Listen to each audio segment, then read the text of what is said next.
AI can already replace instructional designers. Not all of them, but some. And in this video, I'm going to tell you exactly who I think is about to be replaced, and more importantly, how to make sure it's not you. If you've tried asking ChatGPT to design a course for you, you'll find that it can do work that looks pretty good. It puts out a structure, it'll create content, even propose some activities. And it's getting better and better every day, so that can be unnerving. But this is actually a huge opportunity to stand out and become an in-demand instructional designer. It's not about learning to craft the best AI prompts. It's about knowing how to make one design decision that most AI tools and most IDs out there are getting wrong. So that's what I'll show you today. My name is Mary Jo. I'm a former video game producer, and I've helped hundreds of instructional designers gamify their training for real-world results so that they become irreplaceable, in-demand experts in their field. So if you're worried about staying relevant, you can book a free call with me at the link below. We'll look at where you are and map out a plan to get you where you want to go. Now let's get started.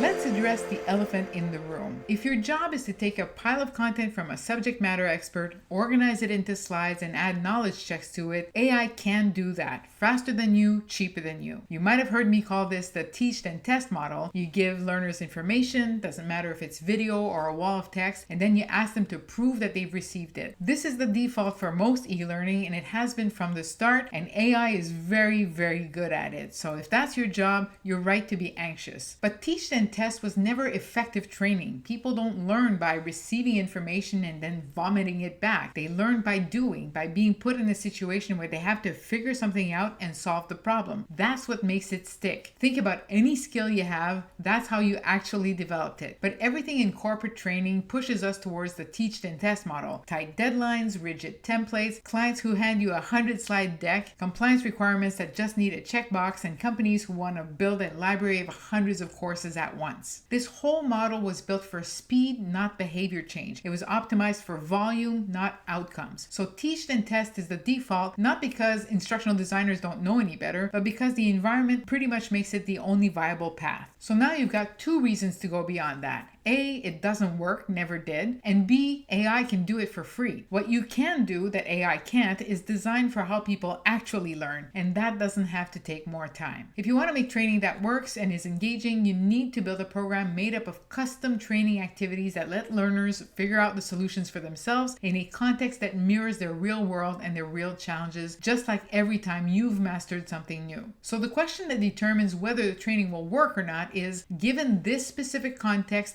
these specific challenges, and these specific learning objectives, what activities should learners go through? Ask AI that question. Go ahead. It will give you the usual suspects: drag and drops, scenarios with 3 options, maybe badges, competitions, and self-reflection activities. These are all one-size-fits-all responses that could apply to literally any topic. They are not designed to help your learners master your content. And it doesn't matter how well you prompt the AI, because that's what AI is. It's a pattern matching machine trained on everything that's been published about e-learning design and gamification. And what's out there overwhelmingly is the same slide and quiz structure with maybe some videos, points, and awards bolted on. That's the corpus it's trained on, so that's what it recommends. It's built on the average of all the corporate training that humans have built so far, and you already know that the quality level of that is super low. So that gap between knowing what information to give and knowing what activities to actually build to help a human internalize that skill, that's where your value comes in. And it's the one thing AI genuinely cannot replicate. But the coolest part is almost nobody is moving in that direction. Everyone is scrambling to use AI to automate the teach then test model, to be even faster, cheaper, and shinier. It's getting easier and easier to make this mediocre training. This whole market is about to get real crowded. So if you're focused on designing for how people actually learn, giving your learners actual results and learners real aha moments, you're about to become a superstar.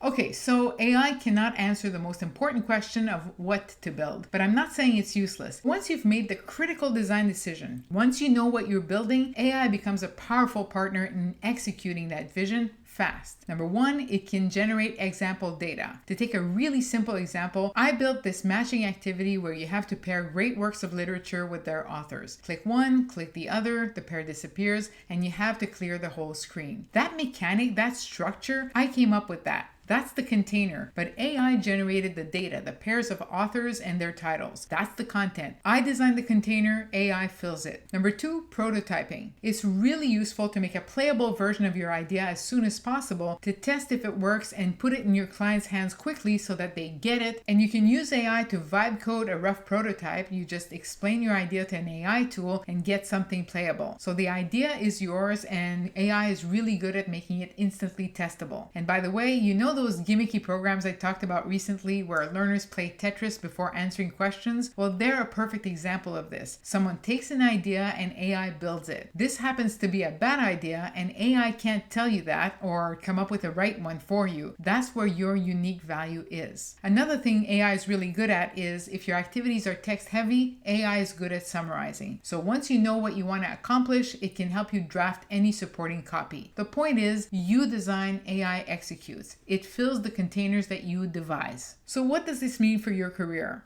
If your job is to convert content into slides and then quizzes, I'm not gonna lie, AI is a threat. The days where you could get away with that are about to be over, and that's actually great news for learners everywhere. But if you focus on coming up with better activities that make the learner learn actively and practice, and you use AI to help you build them, then AI moves from being a threat to an opportunity. If you can do that, you have a skill that's impossible to commoditize. Because the right answer is never the same one twice. It depends on the content, the company culture, and the failure modes that you're trying to prevent. That's about judgment, not pattern matching. And the way you build that judgment isn't by asking the question differently, it's by having a design process where the learner and the result are at the center, not a rigid structure to drop content into. So that's the shift. Don't follow everyone in going from human-made PowerPoint to AI-made PowerPoint. Go from content presenter to activity designer, from information delivery to strings of relevant challenges. IDs who make that shift will not just survive AI, they'll use it to make better training faster than ever before. AI is going to keep getting better at the build me a course thing. That's going to clear the field for true designers who care about building for human learners. They're going to be in demand because that's still a human job, and AI is trained on everything that's come before. And if you want to develop that muscle, specifically how to look at a piece of content and instantly see what activities will actually teach it, that's exactly what my program, The Effective Gamification, is all about. The link to talk to me is below, so book a free call and we'll talk through your specific sticking points and figure out together if it's a fit for you, and if not, what your best next move should be. So bring your mess and leave with clarity. I look forward to talking to you. Thank you so much for watching, and I'll see you next time.